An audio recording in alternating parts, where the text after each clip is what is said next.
the only rugby team I know, so they have to be my favorite. Yes, well, it's not a particularly well-known sport in your part of the world, really, is it? Not as popular as other. We have other stupid sports that are popular, but I think rugby's more interesting.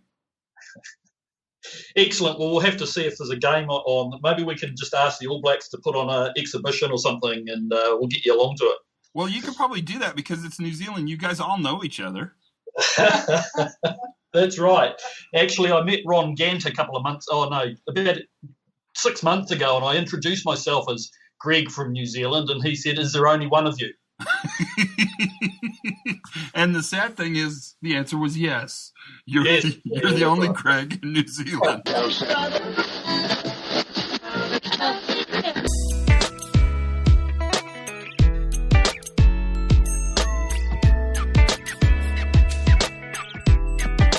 Hi, everybody, and welcome to the Pre-Accident Podcast. I am your host, Todd Conklin. How are you? I hope you're good. I'm good. That seemed like that got a little radio-y. Did that feel radio-y to you? That felt a bit radio-y to me. A little bit too radio for a podcast, especially since we've been doing this so long and we're friends. So how are you today? I'm hoping you're fine because I'm hoping everything's grand with you. It's good with me. Busy, of course, but busy's probably good. I mean, I've decided busy's how things work, so I should quit complaining about it and just kind of embrace my inner busyness, as it were, and do that for sure. So today's podcast is pretty interesting. So I'm going to do a 2-week road show in New Zealand at the end of July. Is that right? Yeah, that's right. And I'm doing it for the New Zealand Institute of Safety Management, NZISM. And this guy, I knew nothing about this organization. Like I really didn't know what it was. Was it like, in the United States, was it like ASSP or the National Safety Council?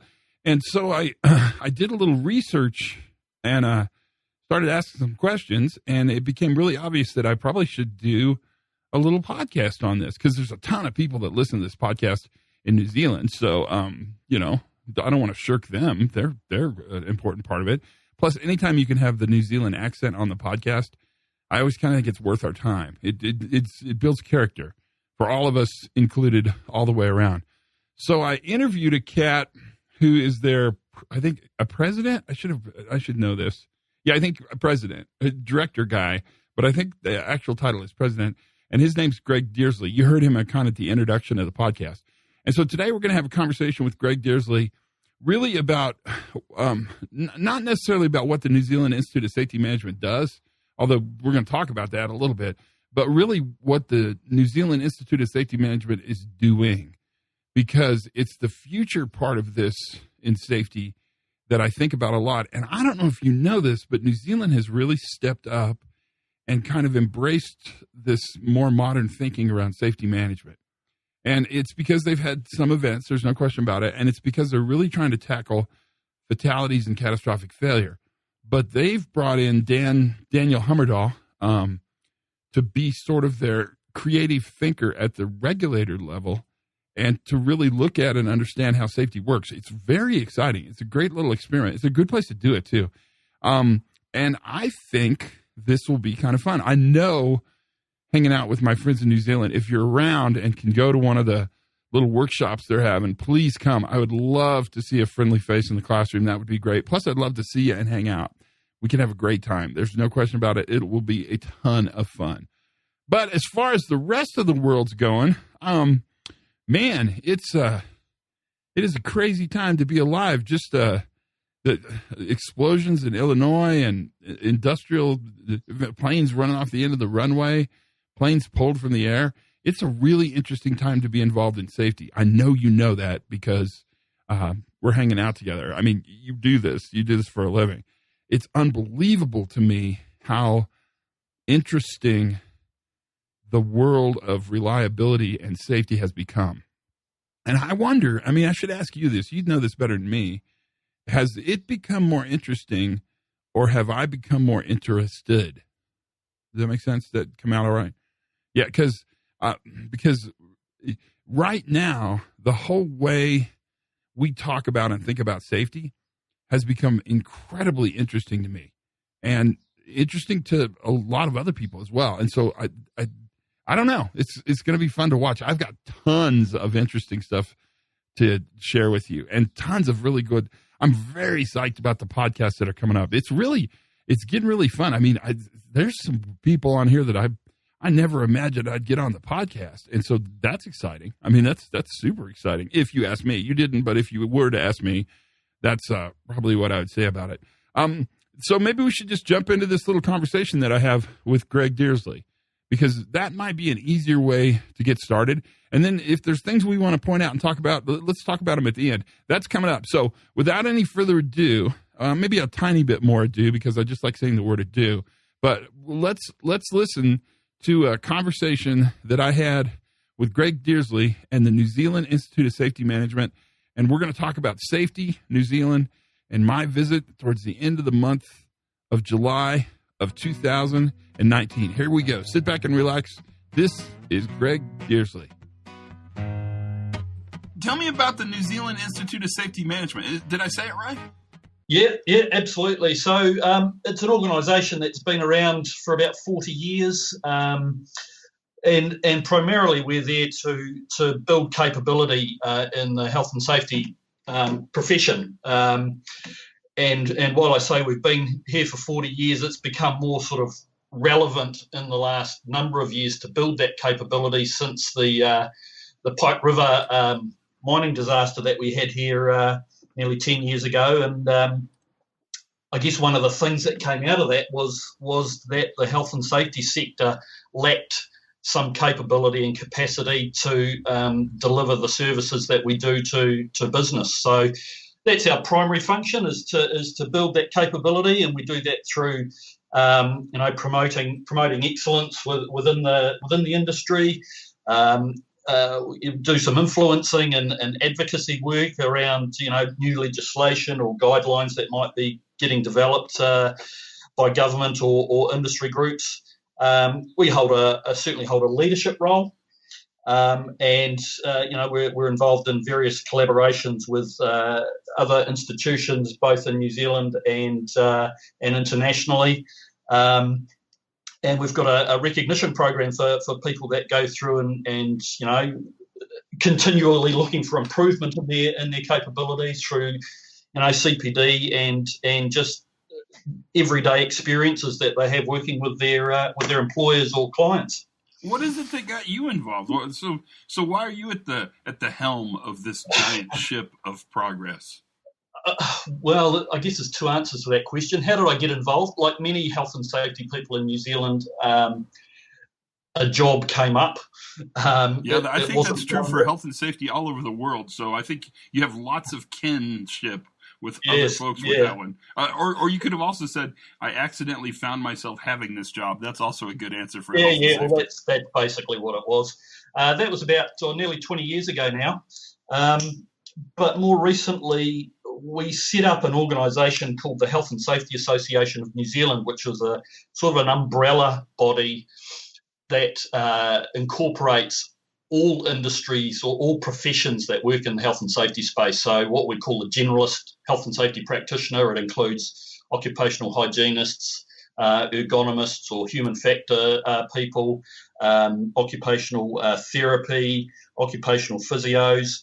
And so all of those groups work together as part of this umbrella body to steer the development of health and safety in New Zealand. And when we were setting up this group back in 2014, we had somebody in that meeting who was sort of representing the business sector, and it became apparent from comments that were made in that meeting that the business sector, I don't want to say didn't trust the health and safety industry, but were concerned at its ability to deliver on the services that business need, and I guess that struck a chord with me, and I sort of spent the next 3 or 4 years working with the institute and trying to make sure that I wasn't sitting in a meeting where those sorts of comments were said again, and ended up with the presidency role, which I've been in for 3 years now, and got another year to go on my term, and it's really exciting just to I guess, see what's going on both around New Zealand and globally, and try and sort of integrate many of those new views into what we're doing here in New Zealand. I think what you said was really important. You were party to the business sector saying health and safety wasn't meeting their needs. And Correct. You looked at that misalignment, if you'll allow me to call it that. I think that's a good way to look at it. What have you done? What did you find to make that better? Oh, look, have we made it better yet? We're certainly progressing. Say through this association, one of the things that we introduced last year was a register of people who, through all of those associations, had been deemed to meet a certain level of competency or standard. And one of the reasons we did that was we found that business didn't know where to go to get good advice. Actually, they didn't know what good advice looked like. And certainly when we introduced a new piece of legislation here a few years ago as a result of the Pike River mining incident, and there was certainly a bunch of people that probably saw that as an opportunity to make a quick buck and hock off a average health and safety management system to a poor, unsuspecting small business owner. And so one of the things we're trying to do to I guess weed those sorts of products out of the market and give some more confidence to business that the advice they're getting is correct, is to set up this register of people that have got both qualifications and experience. And so that register was launched mid last year.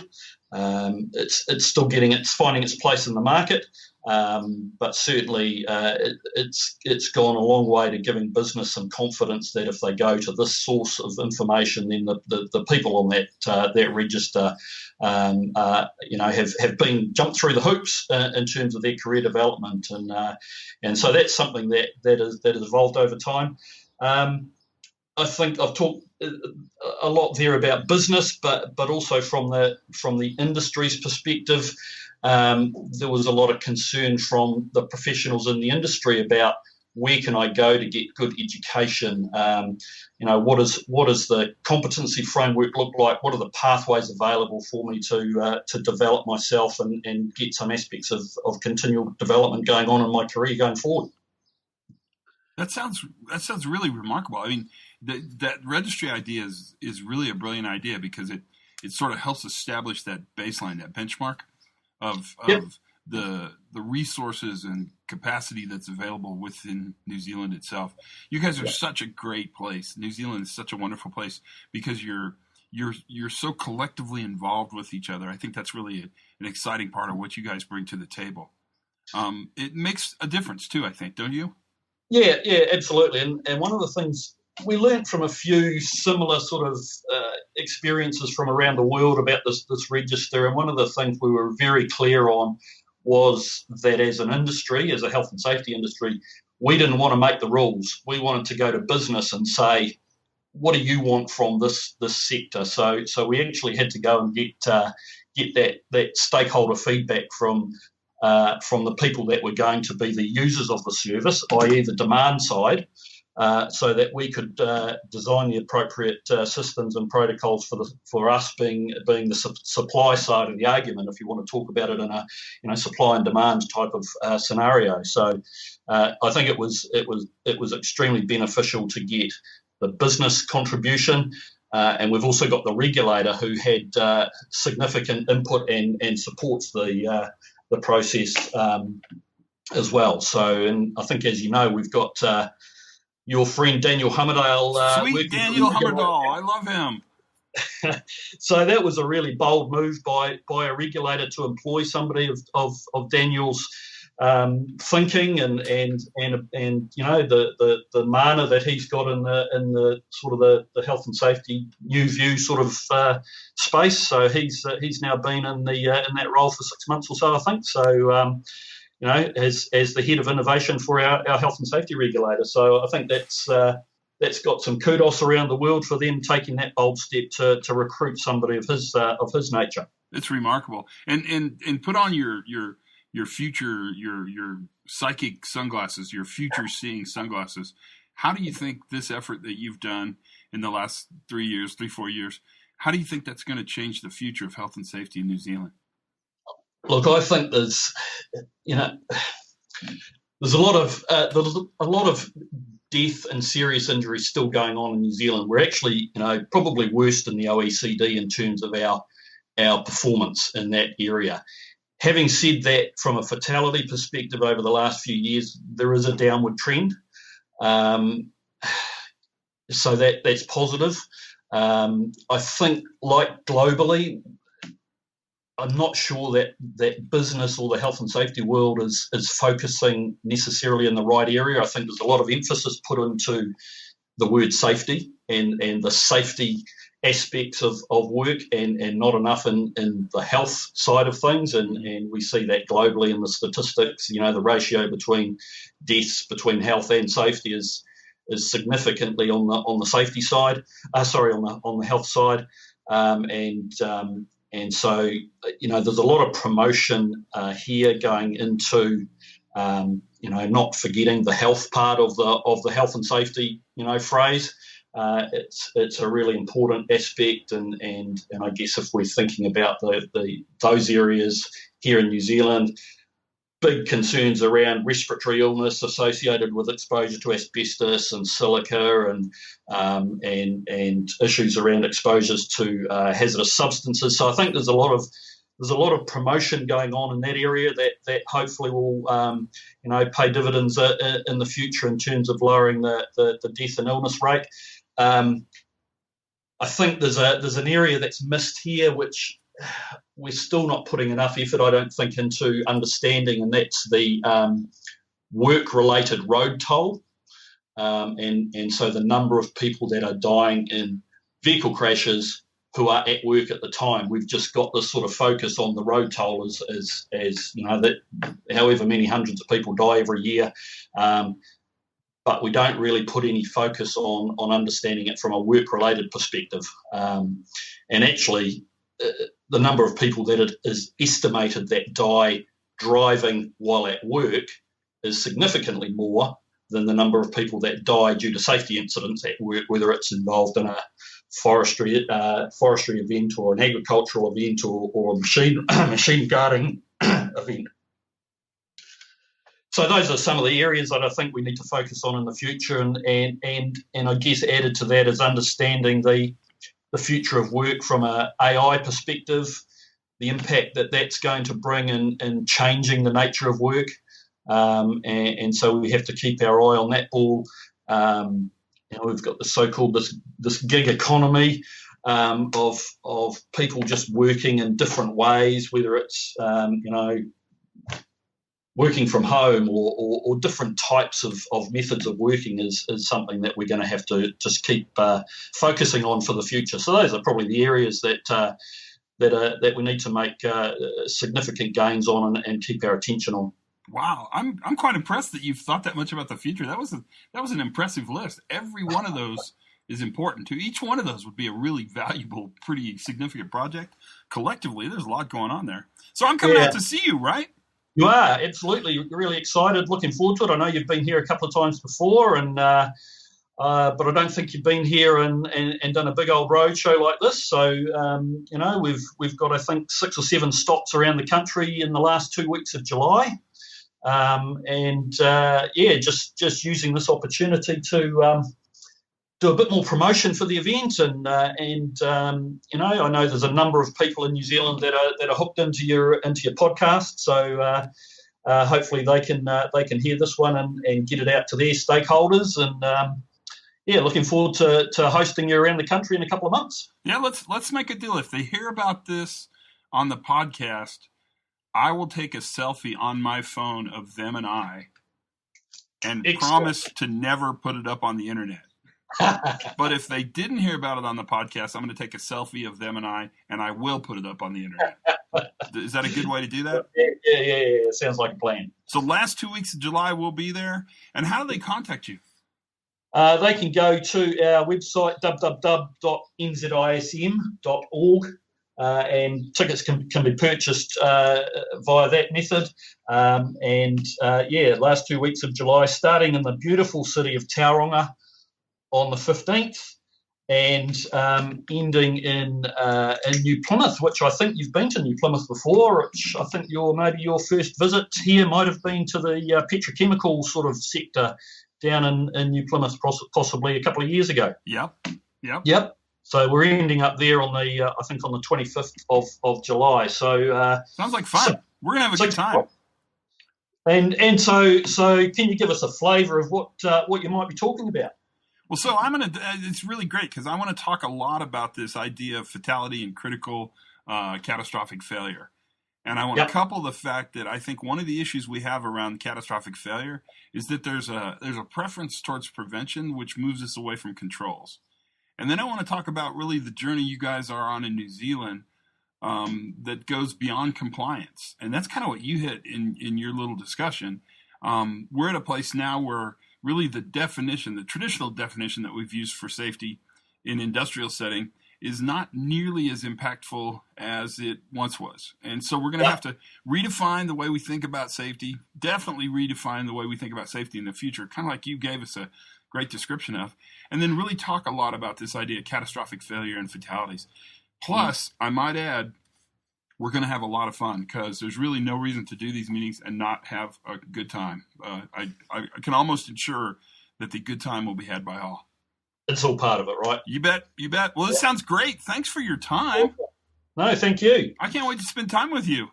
All right, well, we'll be meeting you at the airport at some ungodly hour of the morning on Sunday the 14th, I think it is, of July, and we'll go for a bit of a drive and have a look around the place and take it from there.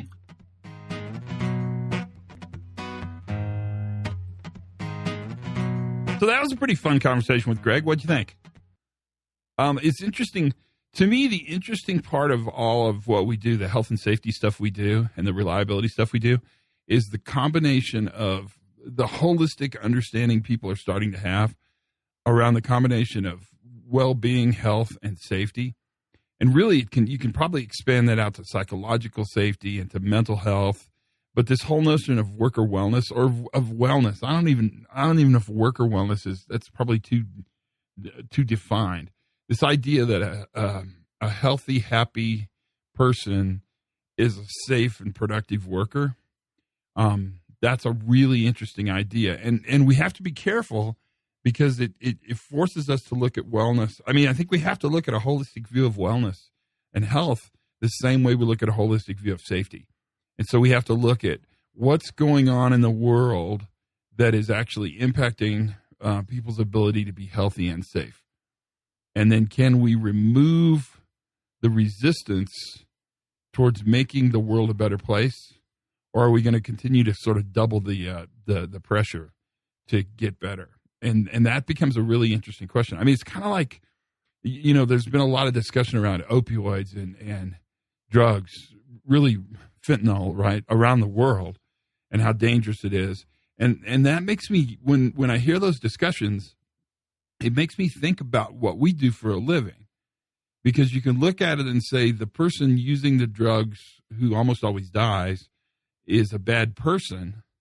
Or you can look at it and ask the bigger question, what's going on? How did we get into a position where the conditions prevalent to get this drug into the world is possible without much regulation or patrol, without much sort of control of it?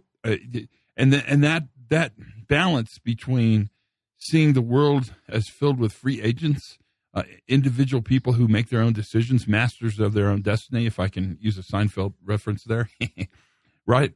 Or the fact that we're part of a larger holistic society, that balance is really an important balance. And it was encouraging to hear Greg talk about that. And it's really encouraging to see that New Zealand Institute of Safety Management and really lots of other organizations are thinking about this in a way that that thoughtfulness really makes a huge difference. That, my friends, is, I think, the cusp of where we're going. It's a big part of where we're going and what's going to happen. And it's going to be interesting because the things we talk about when we talk about learning and improving and creating sustainable change, it strikes me that those things still have value in society as well. And that our little microcosm, an important microcosm, but safety and reliability, that's a pretty good place to experiment with ideas that could work even better in large scale for bigger problems. What do you think? You think I'm crazy? Because I might be. I mean, who knows? It's hard to tell if I'm crazy or not. I feel a bit crazy, but that's kind of part of the gig. I mean, that's how it works. Well, I hope I see you soon. I look for you in an airport every time I'm there. But until then, we're going to have to just suffice it to have the podcast together. Tell your friends to listen. That would mean a lot. They just told me, this is amazing to me. They just told me we have like over 22 million downloads of this podcast. So, man, that's a lot of people listening to me blabber on. That's crazy, but it's kind of cool. But tell your friends, subscribe if you haven't subscribed, write a review. That's always good, but make sure it's a good one. That seems to make a huge difference. Most importantly, though, continue to do what you're doing, and thanks for being a part of this community. It means a lot to me. I recently had an opportunity to think about why I was doing the podcast. Somebody asked me why I do these podcasts, and it's about building community. That's mostly what I care about.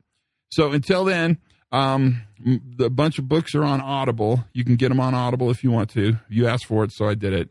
thehophub.org. That's hard to say and not pop your P. hophub.org is online, and people are really liking it. So you can go to there, and you can get pretty much anything, every slide, anything you've ever wanted, at least out of the stuff I use is available, and it's free. For the most part, though, remember, learn something new every single day. Have as much fun as you possibly can. And for goodness sakes, be safe.